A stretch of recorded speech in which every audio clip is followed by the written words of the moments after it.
bukan hanya mengganggu diri kita sendiri, tapi juga mengganggu jamaah yang lain. Bagaimana sholat kita itu? Lanjut atau dibatalkan? Saat kita sholat kemudian HP berbunyi, maka disitulah pentingnya kita dalam keadaan sholat hendaklah HP pertama dinonaktifkan, yang kedua atau di silent. Ya. Nah, sekarang di era modern ini luar biasa. Ya kalau nada deringnya itu nada dering yang biasa. Kalau nada dering yang basurit, tak gendong lagunya. Kalau satu masjid udah ngikik semua itu. Tak gendong kemana-mana. Itu. Di masjid. Ya. Itu Imam Masjidil Haram, Syekh Sudes yang terkenal itu.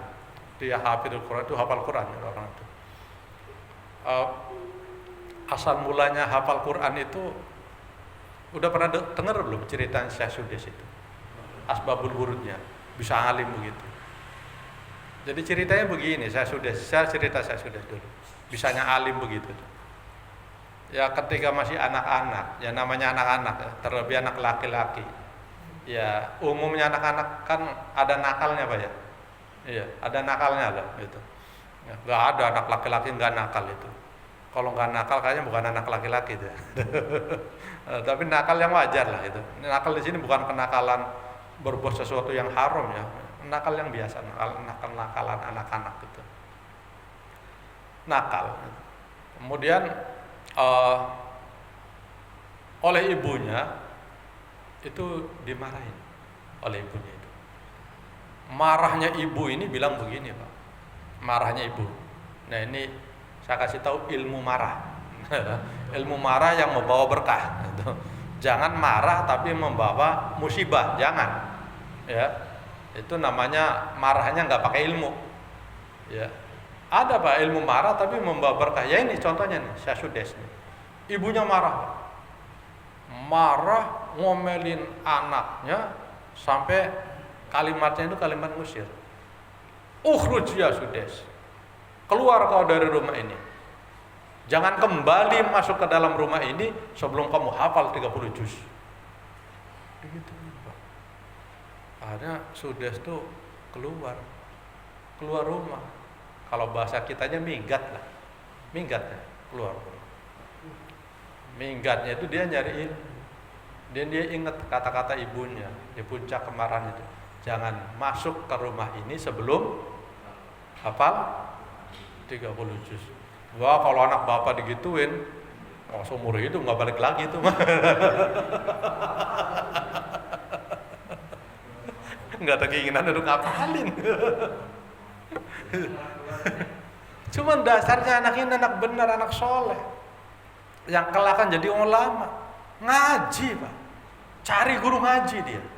Siapa yang bisa ngajarin saya Al-Quran? Saya ingin ngaji. Ngaji akhirnya Pak, dengan guru itu ngafalin Quran. Begitu hafal Quran, namanya sudah makin masyhur itu. Dan di situ marahnya ibu itu ternyata jadi doa. Jadi doa. Dan doanya ibu itu dikabul. Marahnya ibu aja jadi doa. Dan itu dikabul oleh Allah. Doa dalam keadaan marah. Maka saya sesungguhnya sangat prihatin kalau ada ibu ngatain anaknya itu yang di Ragunan itu keluar semua. Ada asar anak mo. Lah kalau anaknya mau ibunya, emang anak siapa? Janganlah ya, ngomelin anak dengan bahasa-bahasa begitu. Ya, itu kan sama dengan menjatuhkan diri sendiri. Ya. Pakailah ilmu marah, tapi marah yang membawa berkah. Dan itu Sudes. Nah Sudes itu bakal tegang imamin di Masjidil Haram karena memang beliau itu imam Masjidil Haram. Ada salah satu jamaah yang HP-nya itu bunyi, ya, HP-nya bunyi. Kebetulan nada deringnya itu nyanyi Pak, musik. Selesai sholat Sudes nangis Pak, Sudes nangis. Dia bilang apa? Seumur hidup saya belum pernah mendengarkan musik. Hari ini di Masjidil Haram saya mendengar musik di saat saya sholat. Masya Allah. Nah, kalau kita musik tiap hari, nggak ada musik sepi. Apalagi tahun baru besok nih. Wah, jurang-jurang janjreng aja udah. Tarik mang.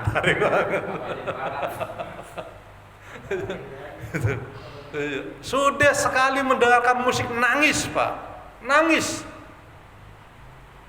Sekali seumur hidup mendengarkan musik beliau nangis. Nah kita tiap hari cengar cengir, malah menjadi hobi kan, hobi. Nah itu barangkali yang membuat kita kadang-kadang tuh hati kita jauh dengan Allah. Ya, kita seneng, masih seneng dengan musik, malah seneng nyanyi, malah karaokean segala kan, karaokean segala. Wah itu problem itu, ya problem. Ya, jangan dianggap bukan problem, itu problem. Ya, karena hingga sekarang itu tidak ada satu ulama pun yang berani menghukumi sunnah nyanyi, itu nggak ada. Ya, nggak ada sunnah. Bahkan dihukumi makruh, bahkan ada di antara ulama yang menghukumi haram, karena itu menjauhkan orang dari Allah, melupakan Allah, ingat sama dunia itu. Ya, jamaah rahimakumullah. Baik, kita masuk kepada pembahasannya. Menahan sesuatu saat kita sholat, apa yang harus kita lakukan itu? Saya bacakan kitabnya. Bismillahirrahmanirrahim. As-salatu ma'a mudafi'atil akhbisain. Salat menahan hadas. Ya. Wa nahwihima, atau yang lainnya. Tadi itu HP bunyi, ya. Atau ada tamu gitu ya. Ada tamu, atau kompor dalam keadaan nyala gitu ya. Lupa kompor belum dimatiin, berarti kan sholatnya kan nahan sesuatu Pak ya. Nah, baiknya gimana? Mati nggak tuh kompor atau dibatalin, sholatnya berarti batal. Nah, baik, kita baca hadisnya Pak. 5 rawahu Ahmad, sebagaimana diriwayatkan oleh Ahmad wa Abu Dawud dan Abu Dawud wa Tirmidzi dan Tirmidzi.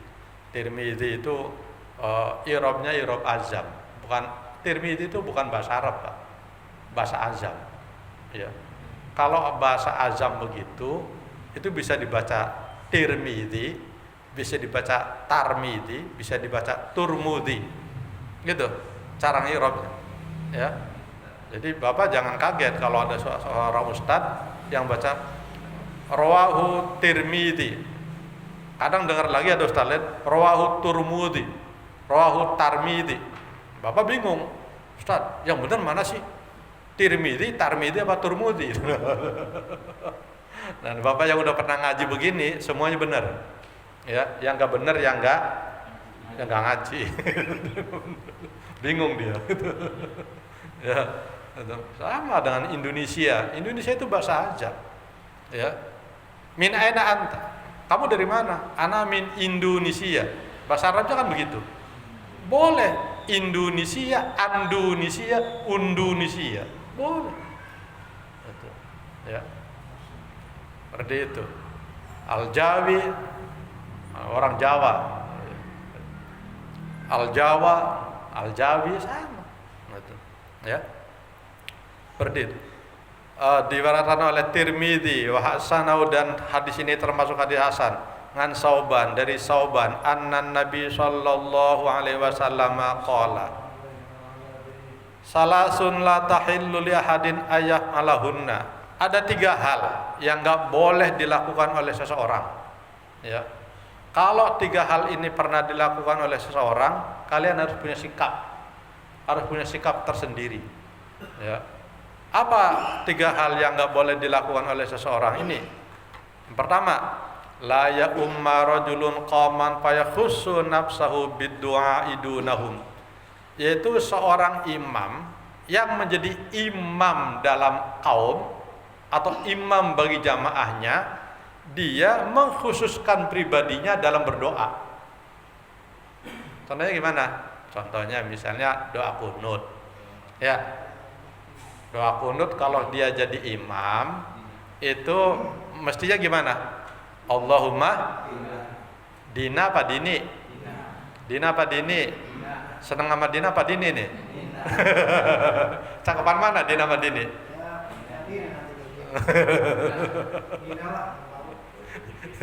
Ini lagi ngomongin doa apa ngomongin perempuan sih ini? Ya, kalau sedang jadi imam mestinya dina, ya. Kalau sholatnya sendiri dini. Nah, kalau antum jadi imam mestinya bacanya adalah dina. Sekarang ada imam jadi imam dia baca doa kunutnya di dini, Allahumma dini fiman hadait, boleh jadi imam. Kalau ketemu begitu Pak Ustadz gimana tuh? Sholatnya sah nggak? Ya kalau soal sah Pak sholatnya Pak. Tapi imam ini mohon maaf kelihatan bodohnya, ya kelihatan banget bodohnya gitu.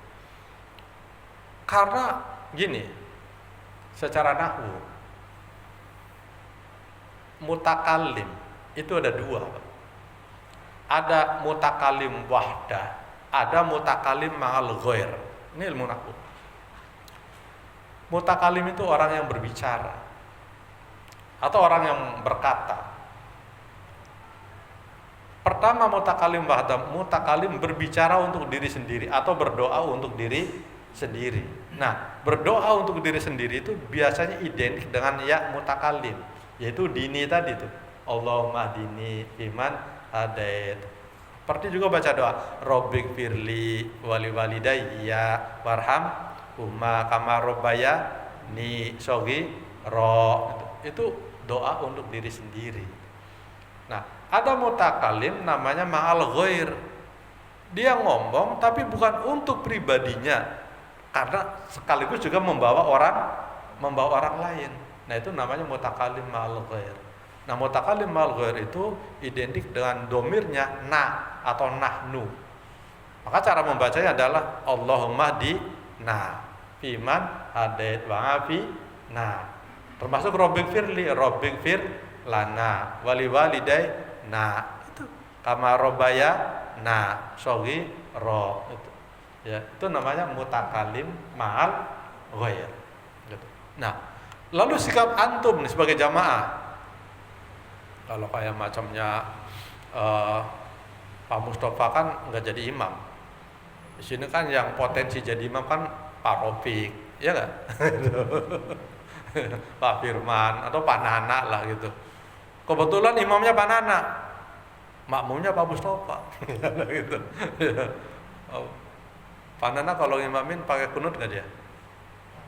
Pakai.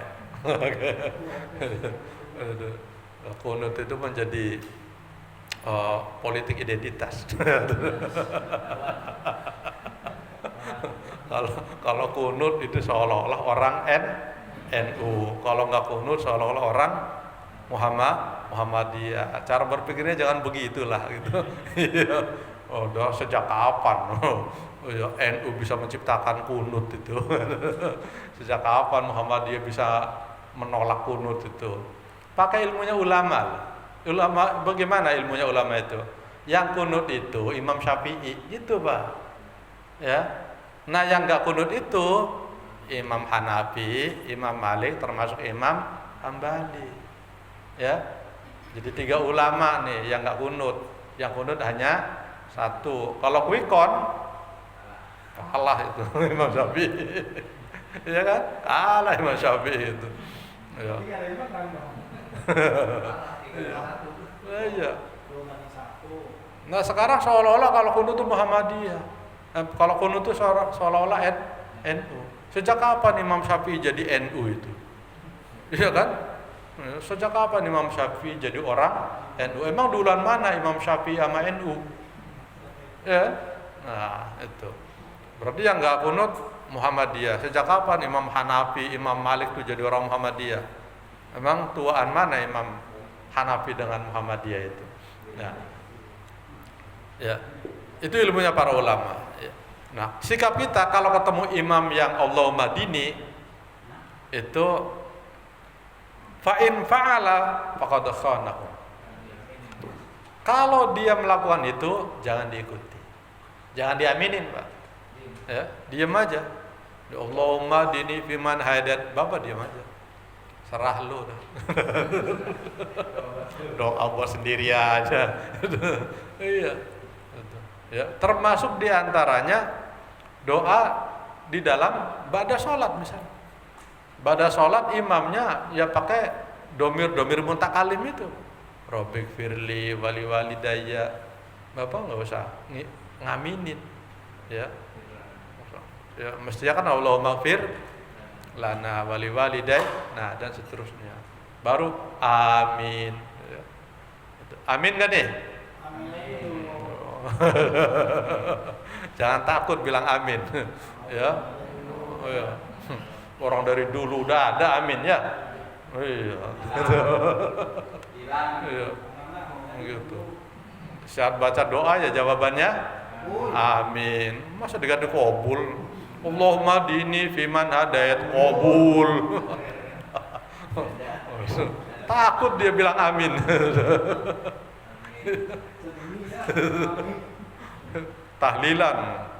Tahlilan mau bagi berkat tuh. Ya.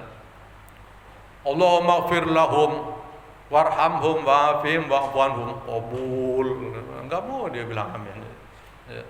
Masya Allah. Ya tetaplah kita baca amin. Terlebih kita dalam sholat. Ghairil maghdubi alaihim waladdallin. Jawabannya amin. Jangan diganti. Ya. Seperti itu. Perkara itu menjadi akronim calon tertentu enggak ada urusan, ya kan? Yang penting jelas kita tetap mengucapkan amin. Ya, baik. Jamaah rahimakumullah. Ini yang pertama ya. Orang yang mengkhususkan doanya buat diri sendiri, baik di dalam sholat ataupun di luar sholat. Misalnya acara tahlilan, doanya begitu, buat diri sendiri, itu nggak usah diamin. Yang kedua, wala yang duru fi qa'ri baitin qabla ayyasta'dzana fa in fa'ala faqad dakhala. Tidak boleh melihat di dalam rumah seseorang sebelum mendapat izin. Bapak namu, tok tok tok tok, assalamualaikum, nggak ada jawaban. Terus bapak tengok-tengok, ngintip dari jendela, ada orangnya nggak sih? Malah kalau bapak kunci segala dia begini, itu nggak boleh Pak. Itu orang nggak punya adab itu. Di rumah orang kok, ngintip, melalui lubang kunci, malah naik. Kalau udah assalamualaikum sampai 3 kali nggak ada jawaban, udah etikanya masuk.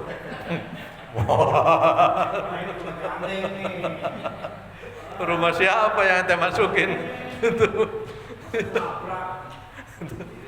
Masuk aja. Iya. Adabnya namu itu kan kita harus mengucapkan apa? Salam. Berapa kali? Maksimal 3 kali, Pak. Pertanyaannya, kalau udah 3 kali nggak ada jawaban, apa yang Bapak lakukan? Balik, Pak. Iya. Balik, jangan maksa, jangan malah ngintip. Nggak ada orangnya tahu, ngintip begini. Ya, itu sul adab, Pak. Sul adab. Iya. Ada, orangnya sih ada. Bilangnya pakai, masih keluar. Bilang paket ya? Paket. Apalagi tamunya debt collector. Wah, dia. Bilang gak ada orang gitu. Ya. Atau yang datang orang minta sumbangan bawa map. Minta sumbangan ini. Ya. Masya Allah gitu. Ya. Nah, itu nggak boleh jemaah. Ngintip itu tidak boleh. Kalau dia sampai melakukan itu sama dengan dia sudah masuk rumah. Masuk rumah izin, dan itu dosa, itu nggak boleh, ya. Gitu. Nah, ini yang ketiga nih ya. Wala yusolli wa huwa haqinun hatta yatakhaffafa. Ini yang ketiga nih, sesuai dengan babnya. Tidak boleh melaksanakan sholat sedangkan dia dalam keadaan ngempet. Nah, ini yang bab yang kita masuk nih. Ngempet, menahan sesuatu, menahan pengen buang air kecil. Waduh, pengen buang air kecil, ditahan. Nah, nahan pengen buang air kecil itu nggak boleh. Jadi gimana kalau sampai kejadian begitu? Kalau sampai kejadian begitu, sebaiknya Bapak keluar aja dari barisan, keluar dari jamaah, kemudian penuhi hajatnya. Termasuk diantaranya adalah ingin kentut. Jangan ditahan, nanti melebek perutnya. Iya, nahan kentut. Efeknya apa? Blebek. Atau bisa kembung nanti, ya. Masuk angin kan, malah nggak bagus. Orang di rumah sakit itu, orang hanya pengen bisa kentut, itu biayanya mahal, Pak. Betul, Pak Haji? Hanya pengen bisa kentut. Kata dokter, nih kalau bisa kentut nih, sehat nih bocah nih. Orang ini udah sembuh kalau asal bisa kentut. Ngakalin biar bisa kentut. Iya. Itu biasanya habis operasi usus buntu, ya, atau yang kaitannya dengan usus lah. Itu asal udah bisa kentut itu biasanya udah normal. Nah, kita dapat nikmat itu, sedang sholat pengen kentut, sholatnya atau kentutnya yang didahulukan. Nah, kalau kita yang berilmu, mesti kita dahulukan kentut. Karena kentut itu nikmat. Dan ketika kita sholat menahan kentut, itu sholatnya makruh, malah berkurang kan pahalanya, ya, malah berkurang. Jadi sebaiknya ya dikeluarkan saja. Nah, termasuk tadi, ketika sholat, ingat kompor masih nyala, ya, Bapak segera batalin aja sholatnya. Masuk rumah matiin kompor, karena bahaya. Gitu ya. Jangan sampai begini deh. Nih nanti Bapak akan tahu betapa Islam itu mengajarkan hal yang benar. Sekarang begini, misalnya ada orang sholat, kompornya nyala, dia lebih mengutamakan sholatnya daripada matiin kompor. Lalu kejadian kebakar. Terus kenapa sih Pak kok sampai kebakaran begitu? Sayanya sedang apa jawabannya? Saya sedang sholat. Jadi yang jadi tersangka itu apa? Sholat, Pak. Sholat jadi tersangka. Ya, paham nggak? Bapak nahan kentut, nahan BAB, lalu Bapak sholat. Selesai sholat Bapak sakit, masuk angin atau kembung. Kenapa? Masuk angin, kembung, meriang, kenapa? Gara-gara nahan kentut. Kenapa kon nahan kentut? Karena sedang. Yang jadi tersangka mana? Disitulah agama menjadi benar. Jadi agar sholat itu tidak menjadi tersangka dan tidak menjadikan problem dalam hidup, Islam mengajarkan sholat nahan kentut makruh. Ketika kita udah tahu begini, sehingga kita akan mengamalkan ilmu itu, ya. Jadi nggak ada kita namanya menyalahkan sholat, karena agama mengajarkan itu. Ya. Kenapa masih ada orang yang lebih mengutamakan sholatnya daripada buang angin tadi atau kentut tadi? Itu karena salah satu faktor adalah kurangnya ilmu.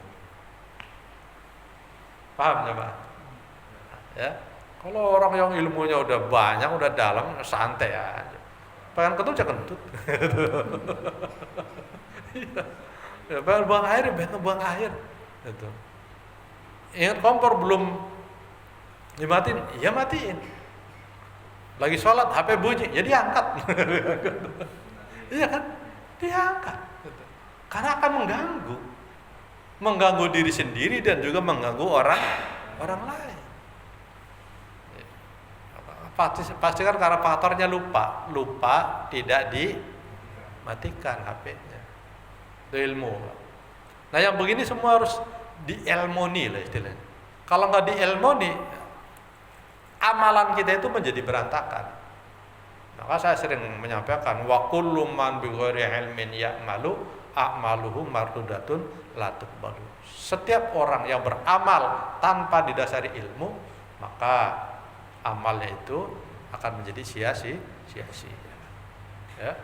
Nah, termasuk kemarin saya menyampaikan, ini lagi anak-anak sholat, ya, berjamaah, tiba-tiba lampu turun. Apa yang terjadi? Speaker mati, listrik, AC mati. Kita sedang sholat. Bapak ngelanjutin sholat, apa naikin meteran?